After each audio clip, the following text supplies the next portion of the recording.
Good news is no news. That's the message most journalists want to give us, and that's a dramatic mistake. I'm Charles Groenhuizen. I'm 65. I've been a journalist for over 40 years. We have to realize that journalism is like a mirror. Our viewers, our readers look in this mirror and they're supposed to see the world as it is. And they don't. They see a mirror which is fogged up.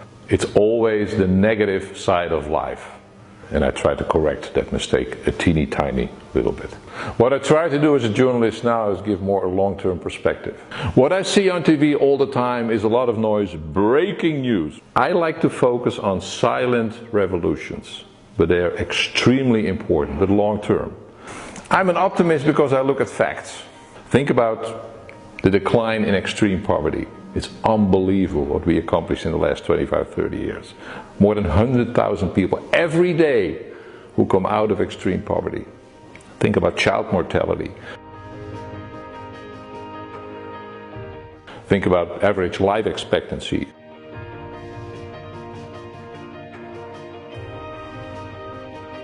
Think about average health in the world that has, improved tremendously, and people don't know it. Sometimes I compare journalism with raising children. We raise children in a way that brings out the positive sides in them, things they do well.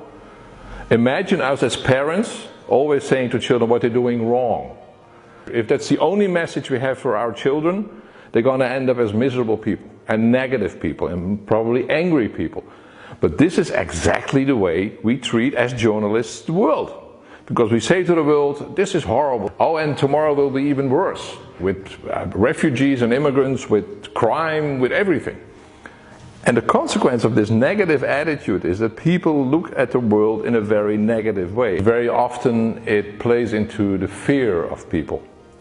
It makes them scared and angry. So it's not just saying journalism is so negative, it has huge consequences for society and for political choices. The basic difference I have with a lot of my colleagues, they tend to amplify the bad stuff in the world.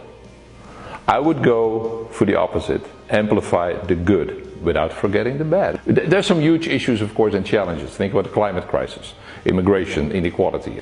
But at the same time, the progress in so many fields is unprecedented. When it comes to education, when it comes to our basic human rights, sexual orientation for women, for children, and people don't realize it. If you steer it away from the negative focus and steer towards a more positive, more constructive way of looking at things, I think journalism could make a better world. The problem is, journalists don't consider it to be their basic task to make the world better. And maybe there is the basic difference of opinion I have with a lot of my colleagues. Yes, we are here to make a better world. People should realize that being pessimistic about the world is a choice, but optimism is a choice as well. It gives more energy, and eventually with that kind of energy we can make a better world for ourselves, for our children, our grandchildren.